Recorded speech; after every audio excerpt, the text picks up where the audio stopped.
seguir la conversación donde la dejó Alejandro para preguntarle a Mauricio, que en su intervención inicial habló de la importancia de una coalición, de la importancia de la unidad dado los desafíos que tiene Colombia, de esa voluntad de la que habla Alejandro, que a priori y en abstracto, pues todos estamos de acuerdo y suena muy bien, pero cuando uno aterriza en la dinámica propia del mundo de la realpolitik, se enfrenta a otro escenario y voy a mencionar quizá el más importante, es el de los egos. Bueno, el de los egos.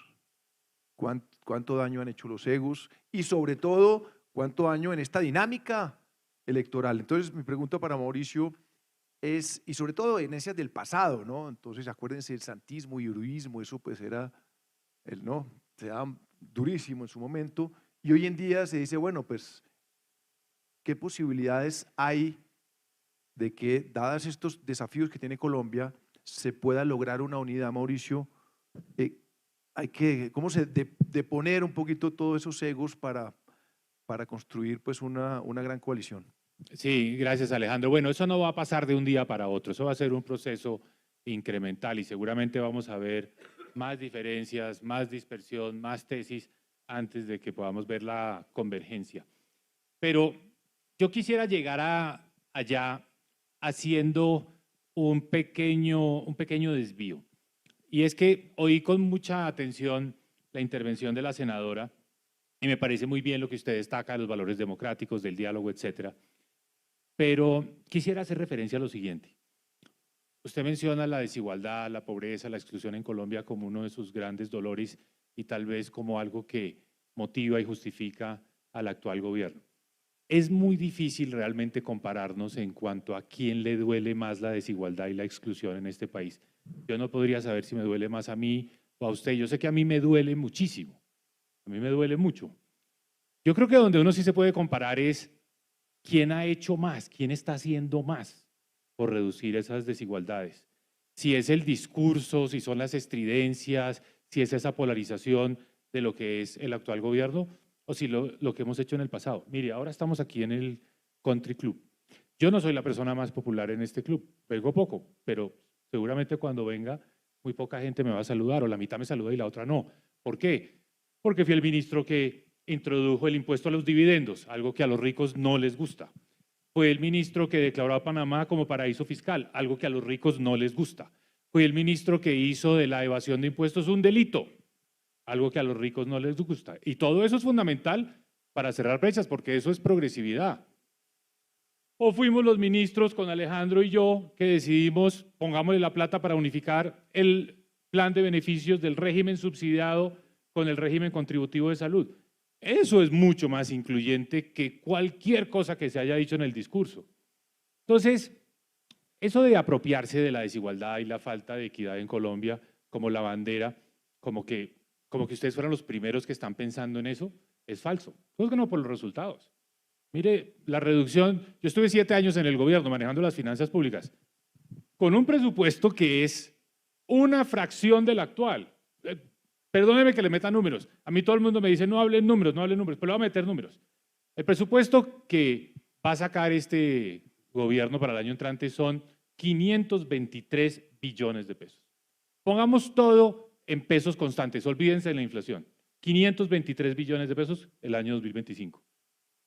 Todos los años que yo estuve en el gobierno, el presupuesto fue alrededor, un poquito más, un poquito menos, pero alrededor de 350 billones de pesos. 350 versus 523. Y con 350 unificamos el plan de beneficios en salud. Con 350 dimos la gratuidad en educación. Aumentamos el plan de beneficios, además, no solo unificarlo.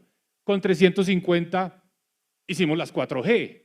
Con 350 billones, el gran ministro de las TIC, David Luna, llevó la fibra, la conexión en banda ancha, fibra óptica a todos los municipios de Colombia. Con 350. Senadora, esto no es cuestión de quién es el que más le preocupa la desigualdad, es el que tiene mejor método, quién es el más efectivo, quién logra los mejores resultados, quién sabe gobernar mejor. Gobernar no es echar discursos. Gobernar tiene un elemento que es árido, como todos ustedes que son empresarios lo saben, que es entrar al comité de auditoría, a ver cómo van las cuentas, cómo van los cronogramas, se cumplieron, no se cumplieron. Eso es gobernar. Eso es lo que nos está haciendo falta en Colombia en este momento. Entonces, cuando usted se lamenta de que no hubo la discusión de la ley de financiamiento, le quiero decir, estos parlamentarios no fueron irresponsables por no haber dado el debate, fueron totalmente responsables porque dijeron una cosa muy sencilla. Mire, señor gobierno, usted ya tiene suficiente plata, no le ponga a la gente a pagar más impuestos, acomódese a que está teniendo un presupuesto mucho más alto del que históricamente ha tenido cualquier gobierno. Y si con eso no es suficiente, pues es un problema suyo, no es el problema del contribuyente, no es el problema de nosotros. Eso fue lo que lo dijeron los de las comisiones económicas. Entonces no nos digamos mentiras. Y le voy a decir, quiero anotar, y creo en usted, es más, tenía mucho interés en oírla porque he oído que usted va a ser la candidata o es una de las posibles candidatas del pacto histórico. Tenía mucho interés en conocerla y en oírla. Le quiero decir lo siguiente, ojalá, volviendo a esto del acto legislativo del Sistema General de Participaciones, que terminen la tarea y hagan la ley que asigna las competencias del gobierno nacional, se las pasa a los gobiernos departamentales y municipales. Lo voy a decir porque creo que eso no va a pasar. Porque hay que entender la política de este país. Claro que todo congresista del gobierno y la oposición quería estar en la foto, que puede salir a hacer campaña después a decir, perdón Alejandro, mire, yo fui el congresista que autorizó que a las regiones les va a llegar no el 24%, sino el 39% de los ingresos de la nación. Claro que todo congresista quiere estar ahí y el gobierno quiso meterse en la foto. ¿Usted cree, conociendo las prácticas del Congreso, que los congresistas le van a firmar una ley donde ellos pierden poder relativo frente a los gobernadores? La plata va a ir a los gobernadores y los alcaldes. Los congresistas de Colombia lo que son unos árbitros que arbitran recursos del gobierno nacional para llevárselo a las regiones y por eso ellos mandan en las regiones, ellos ponen el gobernador, no sean ingenuos. Por eso había que discutirlo todo en el mismo paquete. Va la plata, pero va la competencia. Los congresistas no le van a apoyar eso. Pero eso hay que entender la política. Hay que saber cómo funciona la política en este país y no caer en la ingenuidad. Entonces, por eso le digo, ojalá saquen ese acto legislativo, porque si no, va a ser otro chicharrón que le va a caer al próximo gobierno, donde el próximo gobierno va a decir, miren, qué pena, no hay plata para cumplir con ese acto legislativo. Entonces, el próximo gobierno tiene que estar totalmente dispuesto, el próximo presidente o presidenta de Colombia tiene que estar dispuesto a perder capital político desde el primer día, porque lo único que va a tener que manejar son problemas que le cuestan popularidad. Entonces, ¿para qué dejarle un problema más? Si ya tiene el eléctrico, tiene el fiscal, tiene el del gas, tiene el de la seguridad, una cantidad de problemas, el del narcotráfico. Entonces, dejarle este problema adicional es lo que no veo. Entonces, yo lo único que les pido es coherencia, consistencia. Seamos consistentes. ¿Le preocupa la desigualdad? Hagan algo. Más allá de echar discursos, hagan algo.